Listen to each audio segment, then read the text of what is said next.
நடிகர் சங்கத்தில் மாற்றத்திற்கான புரட்சி ஏற்பட்டுள்ளதாக நடிகர் பிரகாஷ் ராஜ் தெரிவித்துள்ளார். தென்னிந்திய நடிகர் சங்க தேர்தலில் போட்டியிடும் விஷால் அணியினர் சேலத்தில் நாடக நடிகர் சங்க நிர்வாகிகள் மற்றும் உறுப்பினர்களை சந்தித்து ஆதரவு திரட்டினர். பின்னர் அங்கு செய்தியாளர்களிடம் பேசிய நடிகர் பிரகாஷ் ராஜ் நடிகர் சங்கத்தில் மாற்றம் ஏற்படுத்துவதற்கான புரட்சி ஏற்பட்டுள்ளதாக கூறினார்.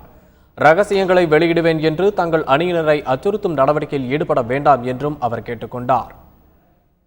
ஒரு வருங்காலத்தை மாற்றக்கூடிய ஒரு அற்புதமான ஒரு வாய்ப்பு நம்ம எல்லாருக்கும் கிடைச்சிருக்கு. மீண்டும் எப்போ இப்படி ஒரு இளைஞர்கள் அணி எதிர்த்து கேள்வி கேட்கணும்னு எனக்கு தெரியாது. இத்தனை வருடங்களாயிருக்கு ஒரு புரட்சி ஆரம்பிக்கிறது. இந்த புரட்சியோட என் மனசாட்சி சொன்னதுனால நான் நிற்கிறேன். இங்கே நியாயம் இருக்கிறது. மனசு வருத்தத்தோட சொல்கிறேன். அப்படி பேசக்கூடாது. பொறுப்பில் இருக்கிறவங்க பயமுறுத்தக்கூடாது. எல்லா சீக்ரெட்ஸும் வெளியே சொல்லிடுவேன். நான் இனிமேல் எல்லாம் ஒற்றுமை இருக்காது, இதெல்லாம் சொல்லக்கூடாது. அது பொறுப்பில் இருக்கிறவங்களுக்கு பேசுறதுக்கு அழகு இல்லை.